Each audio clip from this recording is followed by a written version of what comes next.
आदाब viewers, catch up cricket के नए एपिसोड के साथ मैं हूं डॉक्टर हफीज अवान और मामूल के मुताबिक साथ देंगे तौसीफ सत्ती ऑकलैंड न्यूजीलैंड से, मंशा अनवर एडमिंटन अल्बर्टा कनाडा से। आज हम जिस टॉपिक को लेकर चल रहे हैं उसकी इब्तदा ही एक शेर से करते हैं। आमिर सुहेल का शेर है, आंखें हैं जूद रंज मोहब्बत है जूद रंज। आंखें हैं जूद रंज मोहब्बत है जूद रंज, इन आंसुओं की पहली बगावत है जूद रंज। वाह।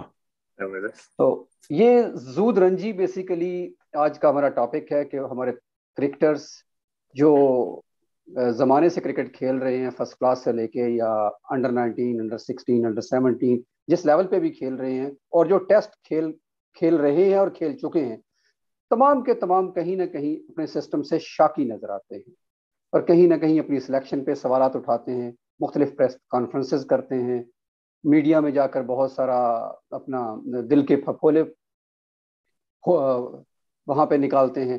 तो इस तरह से हमें हमारी क्रिकेट को जो नुकसान पहुंचता है वो नाकाबिले बयान है। तो इसी टॉपिक को आज हम डिस्कस करेंगे दोनों क्रिकेट के माहिरीन के साथ।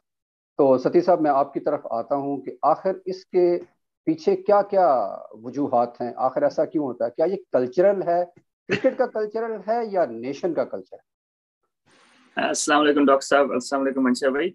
तो मैं भी आगाज करूंगा एक शेर से। पंजाबी का नेटिव नहीं हूँ, लेकिन वो क्या कहते हैं, साबिर अली साबिर बड़े अच्छे शेर शायर हैं। उनका शेर है कि किसी जुगनू ने दसिया है अंधेरा नाल नहीं जमिया।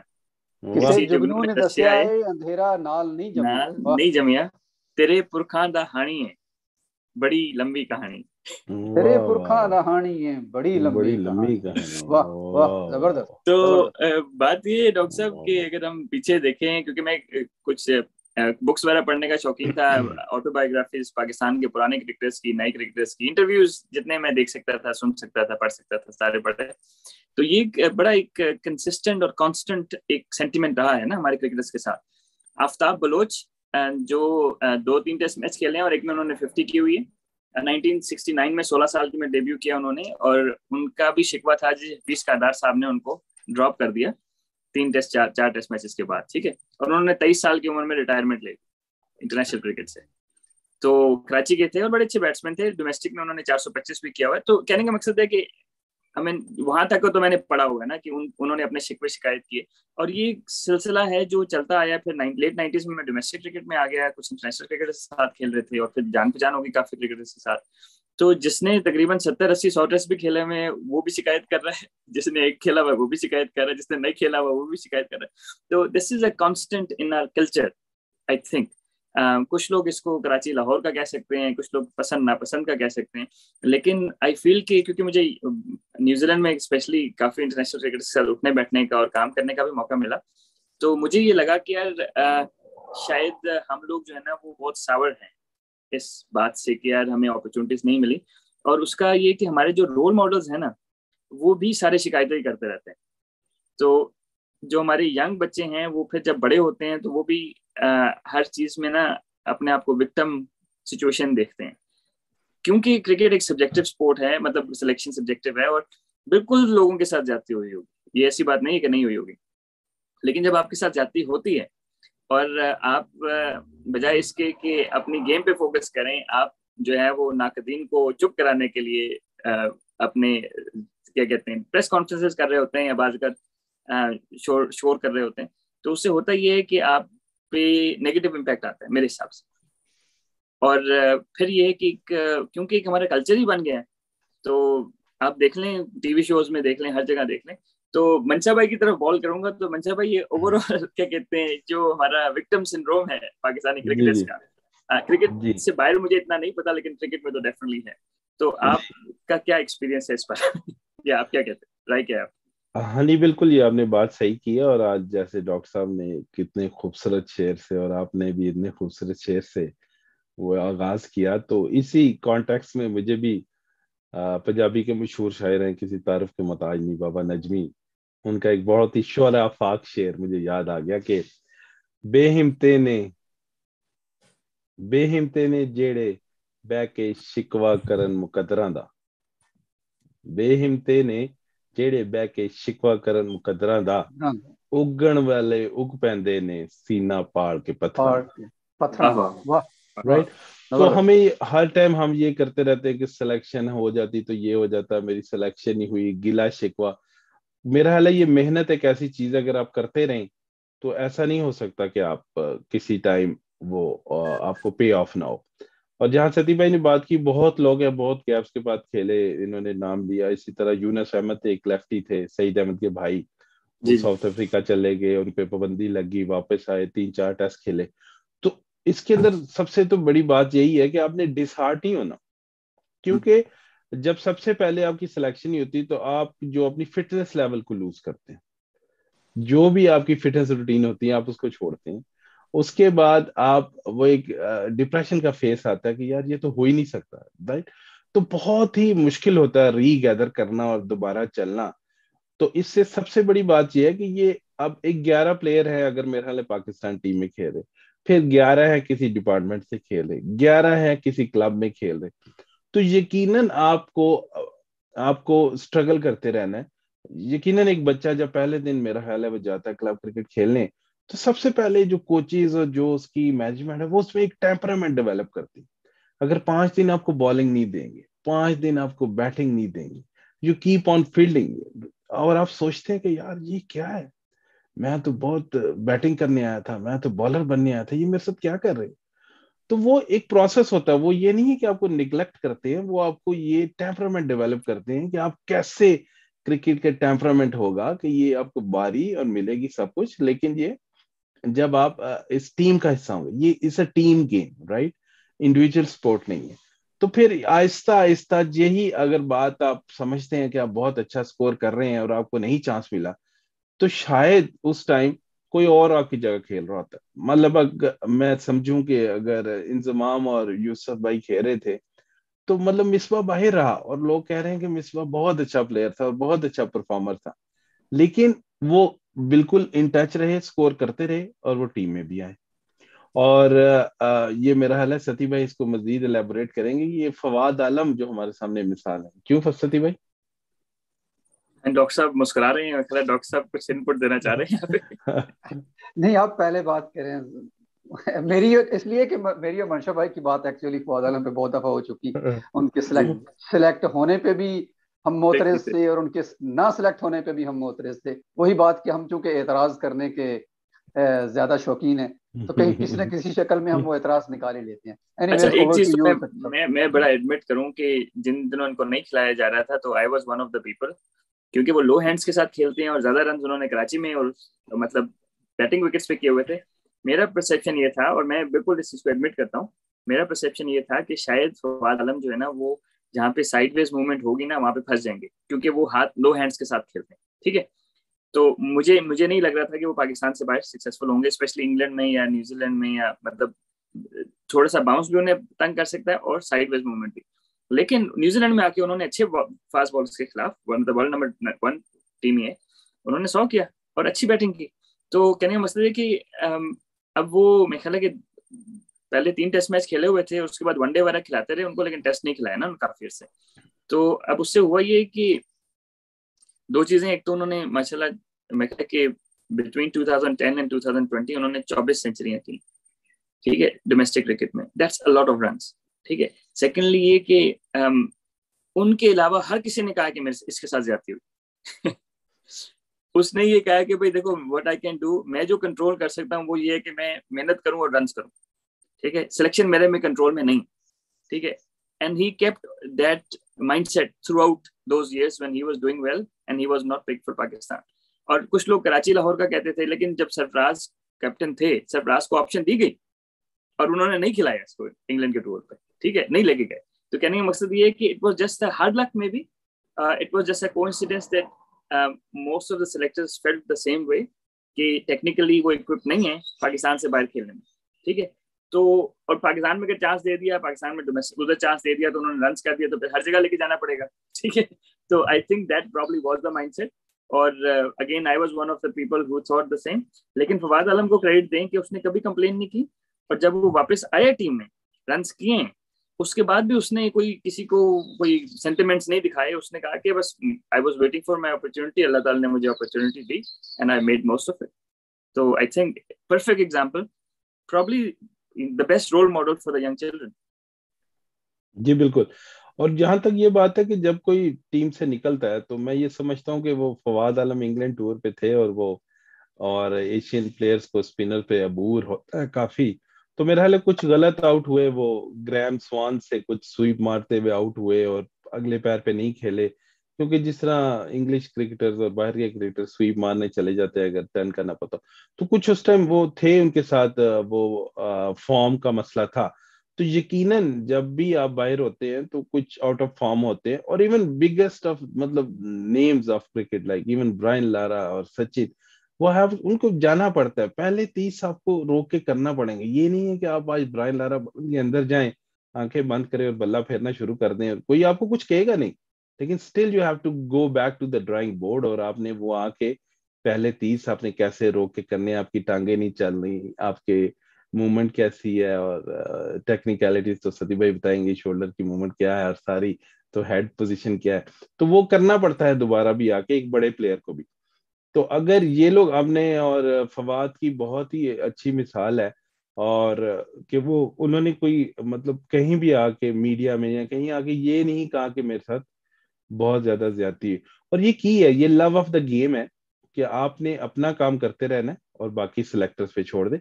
और सिलेक्टर्स को भी देखे, हम एक अलग भी प्रोग्राम करेंगे कि क्या उनका रोल होता है, लेकिन मैं समझता हूँ कि शायद डॉक्टर साहब जब एक सिलेक्शन हो रही होती है तो 10 में से शायद एक दो स्पॉट ही होते हैं कि जिस पे ऊपर कोई बहस होती है, या दो तीन स्पॉट होंगे, ओपनर नहीं चल रहा, छठे पे नहीं चल रहा, तो क्या करे, तो उनके पास भी कोई ऐसी ऑप्शन नहीं होती कि वो अपनी सारी मर्जी की टीम खिला ले। जी डॉक्टर साहब। सतीश साहब ने कहा कि वो फवाद आलम जो है ना वो लो हैंड से खेलते हैं। ये तो खैर क्रिकेट की टर्म में हमारी समझ से बाहर है कि लो हैंड। हम तो इसको यूं कह सकते हैं कि फिर आमिर सुहेल ने कहा है कि हैजूद रंज हुस्न पे बेगानगी का साल। वाह। हैजूद रंज हुस्न पे बेगानगी का साल, सहमी कलाइयों की कहावत है जूद रंज। तो लो हैंड कह लें या सहमी कलाइयाँ कह लें, मेरा तो ये मौक़िफ़ पहले भी यही था कि उनकी कलाइयों में वो शायद दमखम नहीं रहा, एज के साथ कह लें या टेक्निक से कह लें, तो उनकी सिलेक्शन पे क्वेश्चन हमेशा उठते रहे।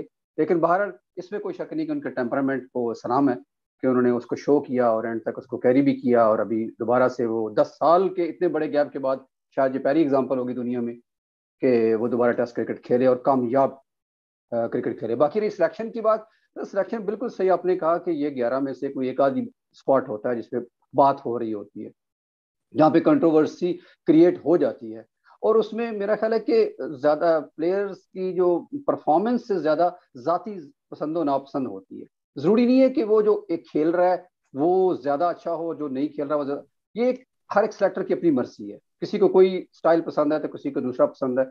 तो वो यूं कह लें कि ये जमहूरियत के तरीके से ही होता होगा यकीनन। मुझे एग्जैक्टली नहीं पता कि पाकिस्तान में सिलेक्शन कैसे होती है, लेकिन अगर 3 सिलेक्टर हैं तो 2 अगर कहते हैं कि इसको खिलाना चाहिए तो वो खेल जाए।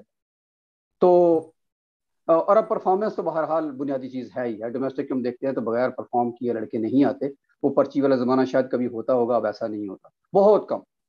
तो मेरा ख्याल है कि अगर इसको मीडिया का रोल भी देखें तो वो भी बहुत अहम है। सतीश साहब की तरफ भी जाते हैं कि इसमें आखिर न्यूजीलैंड में ये तरीकाकार कैसे चलता है, सिलेक्शन का तरीकाकार क्या होता है, और वहां अगर सिलेक्ट नहीं हो पाते प्लेयर या खेल के बाहर हो जाते हैं तो उनका रवैया कैसा होता है अवाम में और मीडिया में। बहुत शुक्रिया डॉक्टर साहब। अच्छा, मैं काफी अच्छे से इन्वॉल्व हूँ, थोड़ा मतलब 4-5 साल डोमेस्टिक क्रिकेट में भी इन्वॉल्व रहा हूँ यहाँ पे एक्टिवली। तो काफी इंटरनेशनल प्लेयर्स के साथ काम किया, कुछ के साथ कोचिंग की, और फिर जरा के कुछ मेरे साथ क्या कहते हैं दोस्त जान पहचान भी अच्छी बन गई। तो आपको एग्जाम्पल दूंगा, न्यूजीलैंड का जो माइंडसेट है ना, जब से मैं यहाँ पे हूँ, और स्पेशली क्या कहते हैं लास्ट 10 ईयर से जब मैं कोचिंग में इन्वॉल्व हूँ, वो है हॉर्सेस फॉर कोर्सेज ना।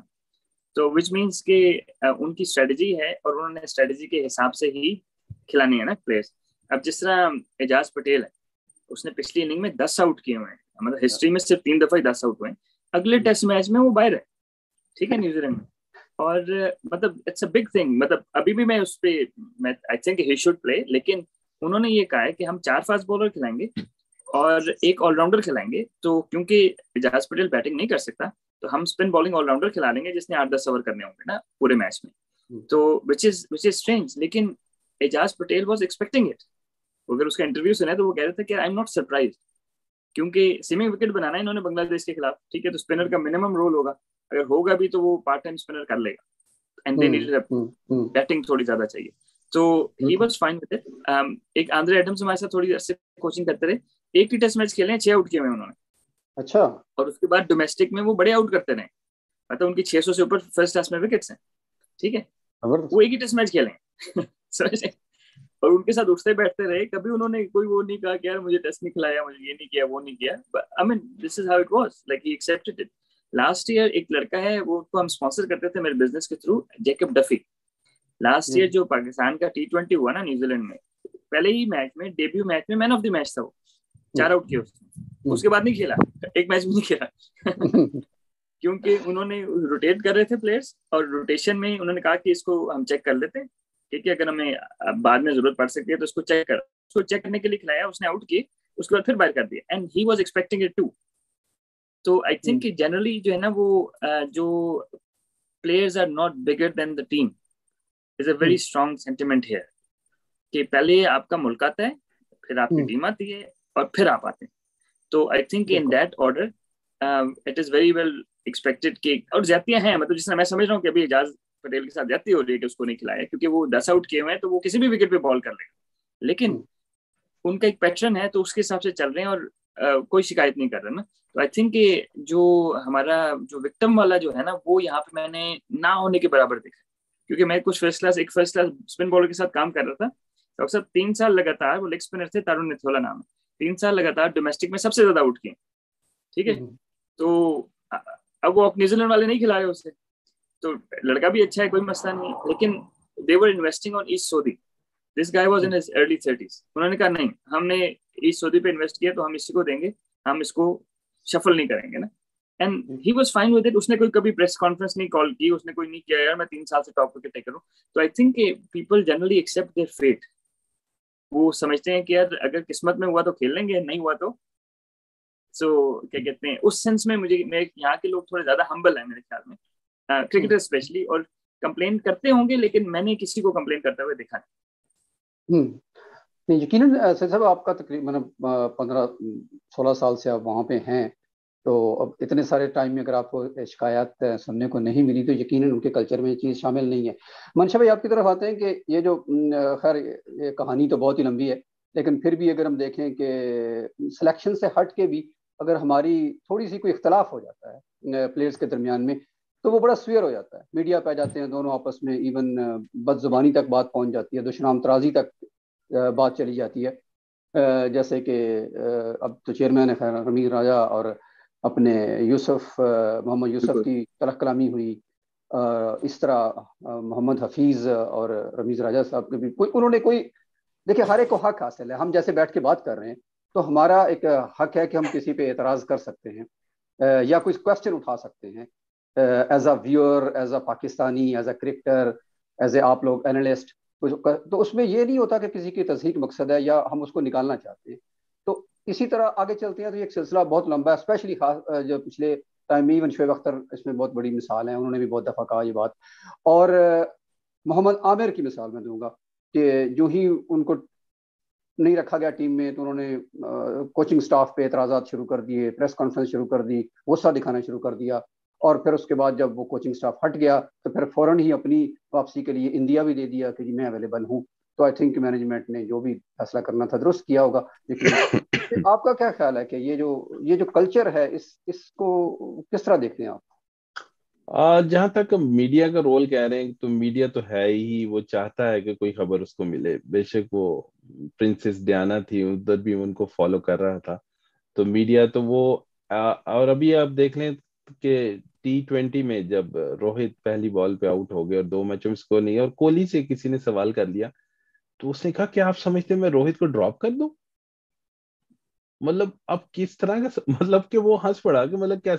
तो मीडिया तो चाहता है कि कोई ऐसी बात उसको मिले जिससे, और ये प्लेयर की रिस्पॉन्सिबिलिटी है, और मेरा हाल है सती भाई बेहतर समझते हैं कि अब तो साथ उनकी कोचिंग के साथ उनको सिखाया भी जाता है आपने क्या बोलना है क्या नहीं बोलना, और इस तरह की बातें, तो ये मेरे ख्याल कुछ कॉन्ट्रैक्ट के साइन में भी इनके होता है कि कैसी बात करनी है। लेकिन अब सोशल मीडिया के आने से ये लोग जो मीडिया पे आके कह देना, ये कोई अच्छी बात नहीं। इससे सिर्फ और सिर्फ किसी का मेरे ख्याल जात का कुछ फर्क नहीं पड़ता, सिर्फ पाकिस्तान और एक नेशन और एक क्रिकेटिंग नेशन की तस्दीक होती है कि भाई ये कैसे कैसी बात हो रही है, कैसा नहीं हो रहा। तो बाकी मैं ये समझता हूँ कि बाकी अब जैसा कि अब कोई खेल रहा है और वो अपनी जगह भी तो नहीं छोड़ता कि कोई यंगस्टर को चांस, तो ये यकीनन सिलेक्टर का ही काम है कि बैकअप एक बेंच स्ट्रेंथ क्रिएट करना और छोड़ना, उसको बनाना। आज भी क्विंटन डिकॉक ने मेरा हाल है सडन रिटायरमेंट का ऐलान कर दिया। जी बिल्कुल। तो वो भी उन्होंने देखा कि मतलब कुछ अगर फैमिली को आगे लेके चलना चाहते, क्या हमारे में तो ये 29 साल का लड़का तो कभी भी रिटायरमेंट का ऐलान नहीं करेगा। ठीक है, मैं समझता हूँ कि तेज क्रिकेट आ गई है, लोग समझते हैं कि अपना कैरियर प्रोलॉन्ग कर लेंगे टेस्ट छोड़ के और T20 और ये खेलते रहेंगे, तो ये भी एक फैक्टर है। एनीवेज, लेकिन जो हम ये बात कर रहे थे कि वो क्रिकेट को आप सिलेक्शन नहीं होती तो आपने परेशान नहीं होना, इसका की यही है, आपने अपनी मेहनत जारी रखनी। जी और सतीश साहब, आपकी तरफ मैं आता हूँ कि ये क्योंकि आप न्यूजीलैंड में कर्सा से हैं और वहाँ पे आप इंटरनेशनल टीम्स के साथ भी लेजन के तौर पर भी रहे हैं, उसके अलावा कोचिंग स्टाफ पे भी हैं, बहुत सारे न्यूजीलैंड के इंटरनेशनल क्रिकेटर्स भी आपके साथ बैठना उठना उनका है। तो हम हमारी जो टीम जब भी जाती है, कोई भी टीम कहीं जाती है, तो एम्बेसडर होती है अपनी कंट्री की। तो वहाँ बिल्कुल। पे भी कुछ ऐसी एग्जांपल्स आपको देखने में मिली कि जो हमारे लिए खुशाइंद ना हो, या ऐसा कि जैसे आपको कुछ हाँ नहीं, महसूस हुआ बिल्कुल कि ये ना होता तो बिल्कुल। बेहतर था? हाँ बिल्कुल, मैं नॉर्थलैंड एक प्रोविंस है यहाँ का, तो उनके लिए मैं एज क्या कहते हैं, क्रिकेट क्रिकेट प्लेयर कोच था, फिर उसके बाद डेवलपमेंट का काम करता था। होता ये था कि जो वहाँ पे होस्ट करते थे ना हम इंटरनेशनल मैचेस, तो उसमें वो हमें लिएजन पर्सन बना देते थे from the local cricket association to the team. तो कोइंसिडेंटली 2010-11 में पाकिस्तान की टीम आई, तो साइड मैच था, न्यूजीलैंड की फुल टेस्ट टीम के साथ ही था, लेकिन साइड मैच था, मैकलम और ये सारे खेल रहे थे। तो उसमें टिम साउदी क्योंकि नॉर्थलैंड से ही और हमारे साथ ही खेलता था, तो वो मुझे कह रहा था कि यार, ये मैं प्लेयर का नाम नहीं लूंगा क्योंकि वो फिर ज्यादती हो जाएगी, कहते यार ये प्लेयर कह रहा है कि इसके साथ बड़ी ज्यादती होती है क्योंकि ये किसी और शहर का है ना, ठीक है, तो इसने 50 रन किए हुए आखिरी इनिंग में और इसको नहीं खिला रहे ना। तो ये इस तरह क्यों होता है ना पाकिस्तान में। तो पहले तो मैंने सोचा कि यार, उस टाइम टिम साउदी भी 22-23 साल का ही था, यंग ही था। पहले मैंने सोचा कि यार एक तो ये काफी सब्जेक्टिव बात है सिलेक्शन ना।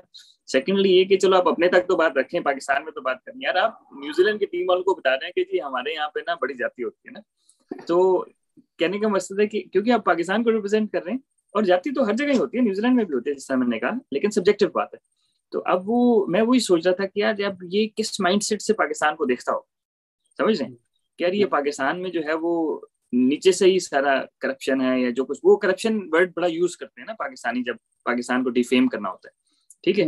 तो अब जिस तरह मैं बता रहा हूँ, यहाँ पे भी उससे ज्यादा ज्यादती हुई है लोगों के साथ, लेकिन पीपल, वो कहते हैं ना, take it on the chin ना, समझ रहे हैं, they were fine with it. तो अब मैंने उसको मैंने, अब मुझे समझना है मैं क्या किस तरह समझाऊं ना। और हुआ ये कि वो पाकिस्तान के 2-3 प्लेयर जो पाकिस्तान के किसी और इलाके के से थे, वो साइड साइड पे घूम रहे थे ना। तो अब वो भी थोड़ा सा ग्रुपिंग नजर आ रही थी, ग्रुपिंग तो नहीं लेकिन ऐसे नजर आ रहा था कि वो शायद ओवरसीज प्लेयर खेल रहे हैं। तो मैं बैठे हुआ था न्यूजीलैंड के कैंप में, ऑल्दो मैं पाकिस्तान का लिएजन पर्सन था, लेकिन वो कंफर्टेबल नहीं थे क्योंकि मैं लैंग्वेज समझता था। तो मैं फिर न्यूजीलैंड के कैंप में बैठा हुआ था, तो बातचीत इनसे ज्यादा हो रही थी, उनको कोई चीज चाहिए होती थी तो मैं हेल्प आउट कर देता था। तो मैं बड़ा ही मतलब, और वो इस तरह की बातें कर रहे थे ना पाकिस्तान के बारे में, क्योंकि हमारे प्लेयर्स इस तरह की बातें कर रहे थे। तो I think it's a very negative impact of Pakistan, क्योंकि इमेज आप खराब कर रहे हैं ना पाकिस्तान का। बेशक ज्यादती होगी, आप आपस में बात कर लें यार, एटलीस्ट गोरों को सुना कहें आपके यार। तो वो आई फेल्ट कि दैट वाज क्वाइट स्ट्रेंज। मुझे बहुत ज्यादा उसके बाद, मैं बाकी जगहों तो पाकिस्तान टीम के साथ नहीं रहा, लेकिन दैट वाज, न्यूजीलैंड वालों को बड़ा अजीब सा लगा कि यार हमारे यहाँ रीजनल पॉलिटिक्स इतनी ज्यादा है, हालांकि न्यूजीलैंड में भी है, और हमारे प्लेयर्स इतने फ्रस्ट्रेटेड हैं कि वो अपनी फ्रस्ट्रेशन दूसरे लोगों को भी बता रहे हैं। तो I found that quite strange. तो ये कराची लाहौर खास तौर पे दो कैंप एक जमाने तक तो बहुत ज्यादा रहे, लेकिन मेरा ख्याल है कि ये अर्ली 90s लेट 80s में शायद, या बल्कि अर्ली 90s में इंज़मामुल हक वगैरह, इंज़मामुल हक और वकार यूनुस और बाकी मुश्ताक अहमद, या इससे पहले इलाही ब्रदरान साहिवाल से, तो इन लोगों के आने से ये बहरहाल ये टूट गया, ये कुफ्र टूटा और लोगों ने शमूलियत इख्तियार की। और सबसे इंटरेस्टिंग बात, इस पे गो के हमने एपिसोड अलग से करना है, लेकिन फिर भी बताता चलूँ कि ये जो रिसेंट कल फाइनल ख़त्म हुआ है डोमेस्टिक का, KPK वर्सेस नॉर्दर्न पंजाब का, तो उसमें 22 प्लेयरों में से सिर्फ एक कराची से था, बाकी सारे के सारे लोग, और लाहौर से कोई भी नहीं था, सारे के सारे यानी कि 21 प्लेयर मुख्तलिफ इलाकों से थे, और जो ज़्यादातर लोग थे वो बल्कि दूर उफ्तादा इलाकों से थे, मज़ाफ़ात से थे। खैर इस पे एक अलग से मैं एपिसोड करना है, तो इसलिए मैं कुछ चीज़ें सारी अभी नहीं बताऊंगा उसमें। तो मंशा भाई की तरफ आखिरी क्वेश्चन के तौर पे जाते हैं कि जी, क्या ख्याल है आपका कि ये कैंप अभी तक बाकी हैं, या ये टूट चुके हैं, या इसकी ज़रूरत है या नहीं है, या वो जो अपनी, आप कह सकते हैं कि जी अपने इलाके से एक मोहब्बत है, वो क्या आपने पहले बता दिया कि जी जब ये डॉक्टर था साहब एक अपना। सेकंड मैं इंटरप्ट कर लूं अगर? जी जी जी, जरूर जरूर। अच्छा, सॉरी, जिस तरह ये क्रिकेटर्स के कैंप्स हैं ना रीजनल के, इसी तरह मीडिया के भी कैंप्स हैं। ओह ओके, समझ ठीक रहे? है लाहौर का जी। मीडिया लाहौर वालों की बात करेगा, कराची के I just wanted to give you some heads up on नहीं नहीं, बिल्कुल दैट। बिल्कुल बिल्कुल, मैं वो देख लेता हूँ कभी कभार, या हुसैनी साहब का भी व्लॉग देखता हूँ, और वहीद वहीद खान साहब, वहीद खान, उनका भी, और बहुत सारे लोग हैं जो हमारे प्रोग्राम करते हैं, जो साफ़ी हैं हमारे, तो उनके भी कैंप्स हैं। तो तनवीर अहमद बैठ के जिस तरह शदोमद से कराची वालों को सपोर्ट कर रहे होते हैं वो, तो मेरी उनसे भी रिक्वेस्ट है और ख्वाहिश है और दुआ है और कोशिश भी है उन लोगों को ये पैगाम पहुंचाने की कि यार क्रिकेट को अवलियत दें, पाकिस्तान को अवलियत दें। इलाका इत्तफाक है कि हम यहाँ वहाँ पैदा हो गए, कहीं और पैदा हो जाते थे तो भी बात हुई की थी ना, तो रिप्रेजेंट हम पाकिस्तान को कर रहे हैं, क्रिकेट को कर रहे हैं, तो क्रिकेट नहीं हारनी चाहिए, पाकिस्तान नहीं हारना चाहिए। जी मंशा भाई, आप क्या कहेंगे? जी, हाँ हाँ, बिल्कुल आपने सही कहा। वो मेरा हाल है, पीछे ये हिस्ट्री रही है लाहौर कराची की। अगर हबीब बैंक से सलीम मलिक थे, तो नवीद अंजुम से लेके अकरम रजा से लेके, और यकीनन वो डिजर्व करते थे, लेकिन बहुत 5 6 7 लड़के एक जगह खेल जाने, और फिर इस तरह अगर कराची का कैप्टन आया तो वहां से 5 7, हालांकि अभी सती भाई ने कहा कि सरफराज ने नहीं खिलाया उसको, फवाद को कुछ प्रेशर होगा उनपे, लेकिन ये है कि मतलब अमूमन ये ऐसा किस्सा रहा कि होता है। और फिर जिस फ्रेंचाइज से आप खेल रहे हैं, यकीनन उसके लड़कों को भी डेब्यू मिल जाता। बेशक वसीम भाई ने अपने गुलाम अली को डेब्यू कराया, मेरा वो डिजर्व करते थे बहुत पहले डेब्यू, तो बड़ा स्कोर था गुलाम अली का। तो इस तरह काफी लोग हैं, काफी नाम है। तो फिर स्टिल वही बात है कि एक दो स्पॉट से कुछ हो नहीं जाता। और अगर आप किसी की वो क्या कहते हैं उसको एडमायर करते हैं और उसको एक मैच देते हैं, दो देते हैं, तो it's not a bad thing कि स्टिल आप फील करते हैं। बाकी जहाँ पे आप वो क्या कहते हैं कि पाकिस्तान की बात आएगी, तो यकीनन मैं ये समझूंगा कि बेस्ट सिलेक्शन होनी चाहिए और बेस्ट अवेलेबल 11 खेलने चाहिए। बिल्कुल। ठीक है जी, आज के एपिसोड का यहाँ अख्ताम करते हैं। खैर ये किस्से कहानियाँ तो ख़त्म नहीं होने वाली, जहाँ से क्रिकेट चली जहाँ तक जाएगी, ये किस्से कहानियाँ साथ साथ चलेंगी, और हम आपके सामने हाजिर होते रहेंगे वक्तन फ़वक्तन। और इन्हीं इसी बात पे अब अख्ताम करते हैं कि आमिर सुहेल से शुरू की थी। अच्छा, एक मैं क्लैरिटी कर दूं, मंशा भाई दरमियान में मुस्कुराए थे कि शायद ये आमिर सुहेल क्रिकेटर हैं, नहीं अभी अदब पे इतना बुरा वक्त नहीं आया। कि ये आमिर सुहेल बहुत ही खूबसूरत शायर हैं। उनको किसी ने लिखा कि वो सूफी शायर हैं, मैं कहा यार सिर्फ सूफी कह के उनको मुकय्यद मत कर दें, वो उससे कहीं बढ़ के शायर हैं। तो बहावल नगर से इनका ताल्लुक है, बहुत ही खूबसूरत शायर हैं। तो उन्हीं की गज़ल से हमने शुरू किया था, चंद अशार से, तो उन्हीं के 2 अशार पे बात को ख़त्म करते हैं, इसी से रिलेटेड है। गज़ल किस्से में थक जाती है आमिर, गज़ल किस्से में थक जाती है आमिर, गज़ल का फॉर्मेट तब्दील कर दूं।